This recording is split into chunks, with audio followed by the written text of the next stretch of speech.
दिया था, इसलिए मैंने तेरे को तेरे मस्तक पर तिलक दिया था, ताकि कोई लड़का तेरी तरफ नजर उठा के भी देखे तो तेरी नजरें उसको झुका दे।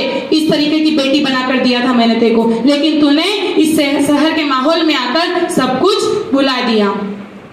आज के समय पर बेटियां जब भाग जाती है ना, तो कोर्ट में केस होते हैं, तो पिताजी जब जाते हैं बेटी के पास में कि नहीं ये मेरी बेटी है, तो बेटी बोलती है कि आप कौन हो, मैं आपको जानती नहीं। तो आपके माता पिता ने इसीलिए आपको जन्म दिया था, इसीलिए आपकी माँ ने आपको 9 महीने कोख में पेट में रखा था और पाल पोस कर बड़ा किया था। इसीलिए हमारे माता पिता दिन रात खेत में मेहनत करते हैं कि बेटी 4 दिन बाद तेरे को कोई लड़का मिले जो तेरे को पसंद आ जाए, तो तू हमको धोखा दे देना और चली जाना। अगर वो लड़का तुम्हें धोखा दे देता है या हमें धोखा दे देता है, तो हम सुसाइड कर लेते हैं, मर जाते हैं, है ना, क्योंकि उसने धोखा दे दिया। क्यों? 25 साल तक जिस माता पिता ने हमें पाल पोस कर बड़ा किया, उनको धोखा देते वक्त हमने ये नहीं सोचा था।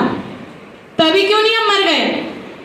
तभी क्यों नहीं हमने सोचा कि हम तो अपने माता पिता को धोखा दे रहे हैं जिनने हमें बड़ा किया है? नहीं सोचते हम, क्योंकि हम उनकी बातों में आ जाते हैं। तो हम इतने कमजोर क्यों हैं कि किसी की भी बातों में आ जाए? हमारा ध्यान सिर्फ हमारे लक्ष्य के ऊपर होना चाहिए, हमारे उद्देश्य के ऊपर होना चाहिए। हमारी संस्कृति, हमारे संस्कार हमारी धरोहर है, हमारे ऋषि मुनियों ने हमें दिए हैं, जिनकी रक्षा करनी है हमको। आज के समय पर अगर झांसी की रानी होती या भगत सिंह होते, तो वो भी सोचते कि हम किन के लिए लड़ रहे हैं।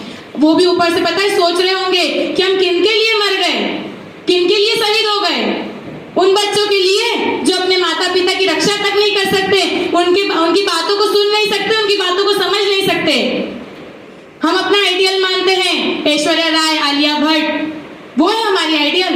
नहीं, फैशन करना है ना तो करो झांसी की रानी की तरह, अहिल्या माता की तरह, मीराबाई की तरह, सीता माता की तरह, जिन्होंने अपने राष्ट्र के लिए, अपने धर्म के लिए, अपने समाज के लिए अपना जीवन बलिदान कर दिया। अगर बनना है तो उनकी तरह वैसी बेटी बनो।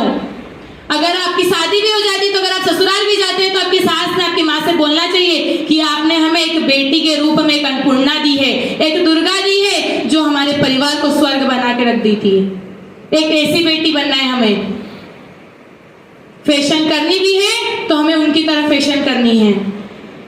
तो आप लोगों से निवेदन है हमारा कि हमें भी वैसी ही बेटी बनना है, हमें भी अपने संस्कारों में, अपनी संस्कृति के साथ रहना है, अपनी मर्यादा के साथ में अपना नाम रोशन करना है, अपने माता पिता का नाम रोशन करना है।